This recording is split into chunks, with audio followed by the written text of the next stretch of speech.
Assalamualaikum warahmatullahi wabarakatuh. Nama saya Siska Sri Rahayu NIM 200-837. Di sini baiklah saya akan mempresentasikan konsep dasar manajemen berbasis sekolah. Yang pertama adalah konsep manajemen sekolah. Manajemen adalah proses untuk mencapai tujuan organisasi dengan melakukan kegiatan dari 4 fungsi utama, yaitu merencanakan, mengorganisasikan, memimpin, dan mengendalikan. Dengan demikian, manajemen adalah sebuah kegiatan kesinambungan. Di manajemen ada 4 fungsi. Yang pertama adalah perencanaan atau planning. Perencanaan tidak lain merupakan kegiatan untuk menetapkan tujuan yang akan dicapai beserta cara-cara untuk mencapai tujuan tersebut. Yang kedua adalah pengorganisasian atau organizing. Adalah tindakan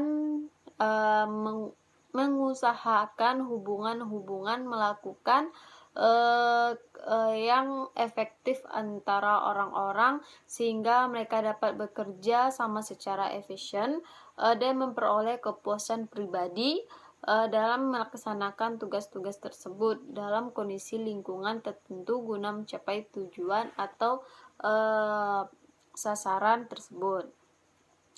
Yang ketiga adalah pelaksanaan. Pelaksanaan merupakan fungsi manajemen yang paling penting, yang paling utama. Yang keempat adalah pengawasan. Merupakan fungsi manajemen yang tidak kalah pentingnya dalam suatu organisasi. Bidang kegiatan pendidikan. Yang pertama, manajemen kurikulum. Merupakan substansi yang utama di sekolah. Yang kedua, manajemen kesiswaan. Terdapat 4 prinsip dasar, yaitu siswa harus diperlakukan sebagai subjek dan bukan objek. Yang kedua, kondisi siswa sangat beragam, ditinjau dari kondisi fisik, kemampuan intelektual, sosial ekonomi, minat, dan statusnya. Yang ketiga, siswa hanya termotivasi belajar jika mereka menyenangi apa yang diajarkan. Yang keempat, pengembangan potensi siswa tidak hanya menyangkut ranah kognitif, tetapi juga ranah afektif dan psikomotor. Yang ketiga, manajemen personalia. Terdapat 4 prinsip dasar manajemen personalia, yaitu dalam mengembangkan sekolah, sumber daya manusia akan berperan secara optimal jika dikelola dengan baik. Yang ketiga, kultur dan suasana organisasi di sekolah. Yang keempat, manajemen personalia di sekolah pada prinsipnya mengupayakan agar setiap warga dapat bekerja sama dan saling mendukung untuk mencapai tujuan di sekolah. Oke, yang keempat, manajemen keuangan. Terutama berkenaan dengan kiat sekolah dalam menggali dana. Kiat sekolah dalam mengelola dana. Pengelolaan keuangan dikaitkan dengan program tahunan sekolah, cara mengadministrasikan dana sekolah, dan cara melakukan pengawasan, pengendalian, serta pemeriksaan. Oke, yang kelima, manajemen perawatan preventif sarana dan prasarana sekolah. Merupakan tindakan yang dilakukan secara periodik dan terencana untuk merawat fasilitas fisik seperti gedung, mebeler, dan peralatan sekolah lainnya, dengan tujuan untuk meningkatkan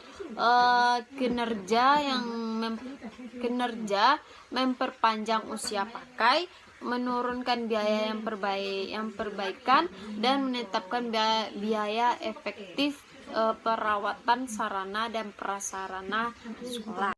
Konsep manajemen berbasis sekolah dapat diartikan sebagai model pengelolaan yang memberikan otonom dan fleksibilitas kepada sekolah, sekaligus mendorong partisipasi warga sekolah, guru, peserta didik, kepala sekolah, karyawan secara langsung untuk meningkatkan mutu sekolah berdasarkan kebijakan pendidikan nasional. Manajemen berbasis sekolah sebagai proses pemberdayaan. Pemberdayaan yang dimaksud untuk mengangkat harkat dan martabat masyarakat dalam memperekonomiannya, hak-haknya, dan memiliki posisi yang seimbang dengan kaum lain yang selama ini telah lebih mapan kehidupannya. Manajemen berbasis sekolah merupakan konsep pemberdayaan sekolah dalam rangka meningkatkan mutu dan kemandirian sekolah. Dengan manajemen berbasis sekolah, diharapkan para kepala sekolah, guru, dan personel lainnya di sekolah serta masyarakat setempat dapat melaksanakan pendidikan sesuai dengan kebutuhan dan tuntunan global. Sekian presentasi saya. Waalaikumsalam warahmatullahi wabarakatuh.